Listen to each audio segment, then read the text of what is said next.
Hey friends, I'm coming to you live this afternoon for a virtual session on how to feel better, move better, and feel better.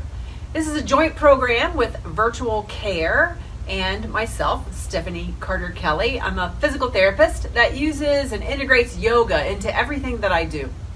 Virtual Care offers therapy solutions through virtual or telehealth visits. So you can find them wherever you are, and if you need help, occupational therapy, physical therapy, and speech therapy.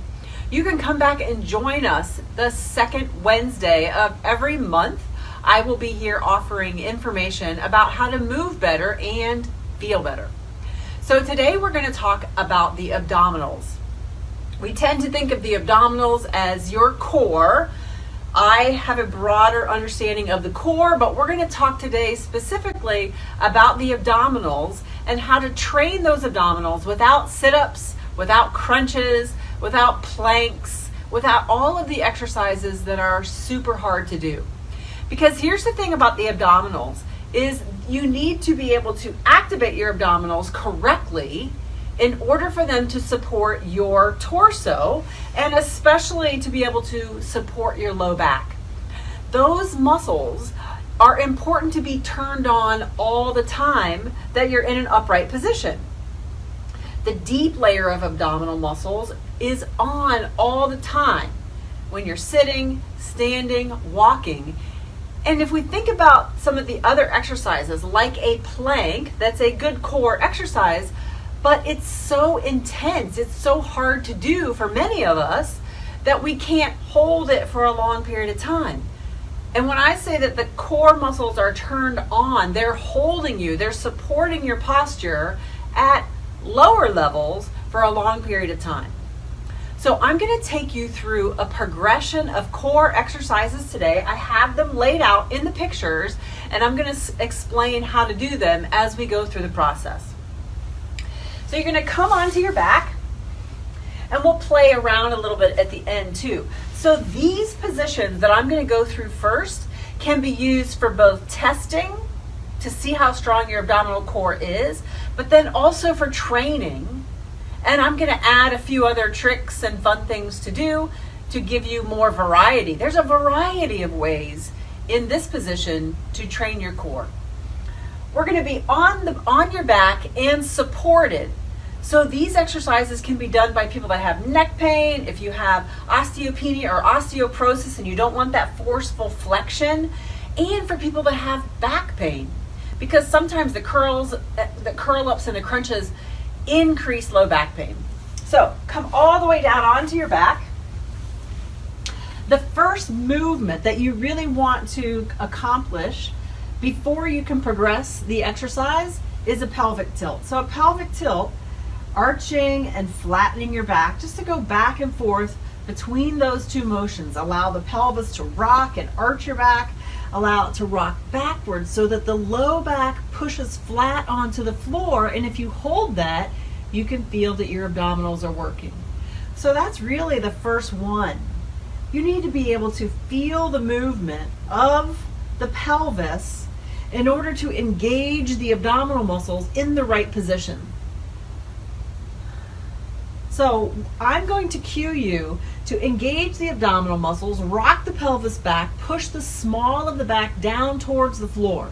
Your low back doesn't have to rest on the floor. If you have some limited mobility, it might not rest on the floor, but that's where you want it to go. You want to push the small of the back towards the floor. Now, if you do that and you feel some tension in your low back, you can always take a rolled towel, slide it into the low back, and then rock the pelvis back and kind of press lightly into a rolled towel. Right now we're just going to hold that position, but we're going to go through that pelvic tilting in between some of the repetitions just to give your low back a change of position. So rock the pelvis back, push the small of the back down towards the floor. You're going to keep your right leg on the floor, really squeeze the belly, and just lift and lower, tap the heel down of the left leg. Just lift it. It doesn't need to go any further towards the chest than straight up and down, and then lower and tap the heel. Just lift and lower. As that leg goes down towards tapping the heel, you have to really squeeze your belly. Tap and lift. Tap and lift. And then rest that left leg down. So in this, you have support of the opposite leg. So rock the pelvis, push the small of the back flat, and do it on the right side. Tap the heel, lift the leg. Tap and lift. You can feel your abdominal muscles working, but one of the keys to doing this correctly is that you don't feel any movement in the low back. And then rest that leg down. And now we're going to go through that cat-cow. Arch and flatten your back. The next position is holding your leg. Just kind of hold the legs on top of that right knee. You're kind of pushing down, supporting. Engage your abdominals, rock the pelvis back. And now you're going to lift a bent leg, that left leg, and then tap the heel down. Lift it, and then lower, tap the heel. Again, you want the abdominals to be engaged, the small of the back pressing down towards the floor, no movement through the pelvis and the low back. And then rest that left leg down and switch. Now you're going to hold the left leg, engage the low belly, hold on to the left leg. You're supporting the weight of that left leg, which is where we get the resistance for the abdominals. Lift and lower. So you can do that with a bent leg. And then set it down. We're going to switch back over to the right leg. Hold on to that right leg. Now we're going to make it harder. Squeeze the belly, small of the back, presses down towards the floor. Straighten your left knee. Now you've got the whole weight of that left leg. Slowly lower it down and then raise it up.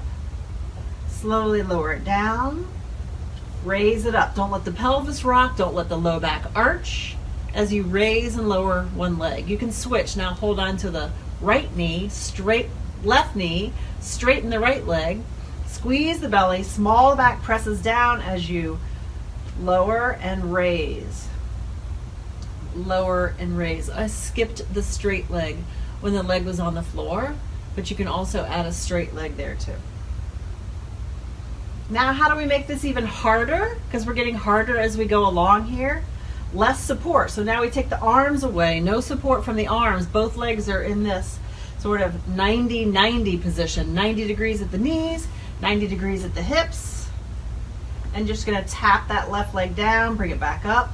Hold the pelvis still, the low back doesn't move.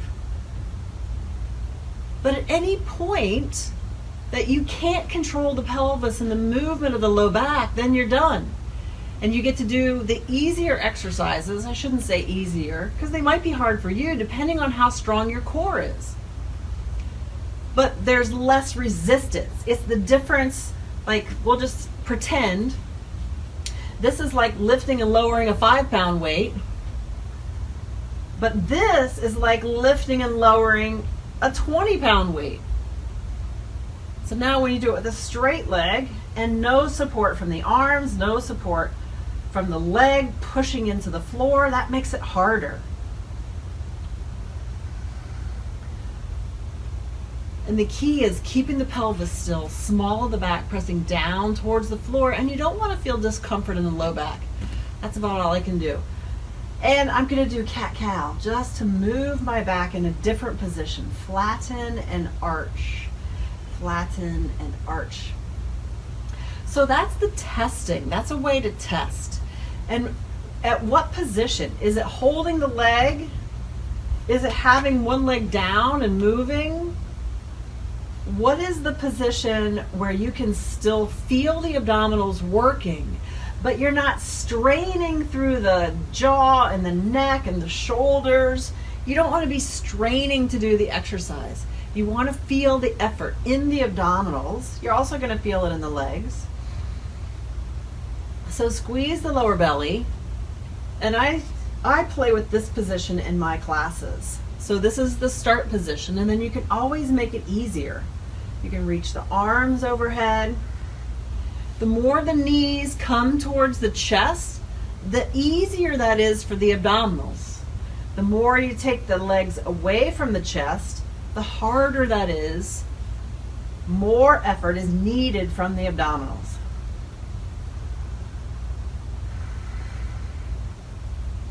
So that's a little bit of training for your abdominal core so that you don't need to do any more crunches, sit-ups, or planks and isolate your abdominal core.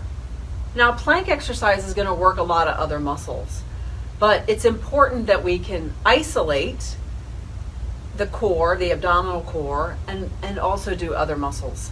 So I'm just going to play with this a little bit. Again, when your whole spine or torso is supported onto the floor, then you can do other things. Take an elbow and a yoga block. Push the elbow into the yoga block, into your knee, and just squeeze and hold that position. You can do repetitions, you can do isometric holds. You could do this in a diagonal. Squeeze left elbow to right knee.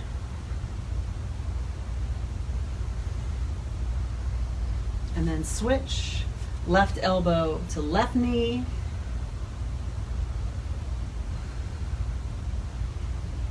And then right elbow to left knee. You're still getting that diagonal pattern in order to work your obliques along with the rectus abdominis, and you're drawing that belly button towards your spine in order to work the deep abdominal muscles. If you pretended that the block was some weight, you could go overhead with a dumbbell or one in each hand and just hold this position, squeezing the abdominals, pressing the small of the back down to the floor. As the exercise gets harder, you can always take a leg down. But you're still using those abdominals, but now with less effort.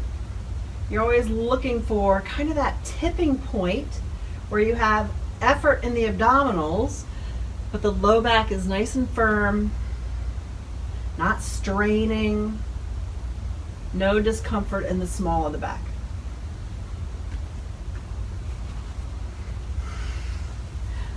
So a safe way, especially for people that have pain in the back or the hips or the neck, if you have pain anywhere, it's great to get supported on the floor and start where you are. Take it down a couple notches, use a bent leg instead of a straight leg. Lots of ways, lots of variations of ways to train your abdominal core. So again, I'm Stephanie Carter Kelly. I'm a physical therapist working with Virtual Care to give you the opportunity to still have therapy even from home. Virtual sessions, telehealth, teletherapy sessions, whatever you hear that they're called, you can still get help even from home. And you shouldn't feel pain. If you're working from home during the day and you feel neck tension, back tension, hip pain when you go to stand up, you should seek care. We can help you. Have a great rest of your evening.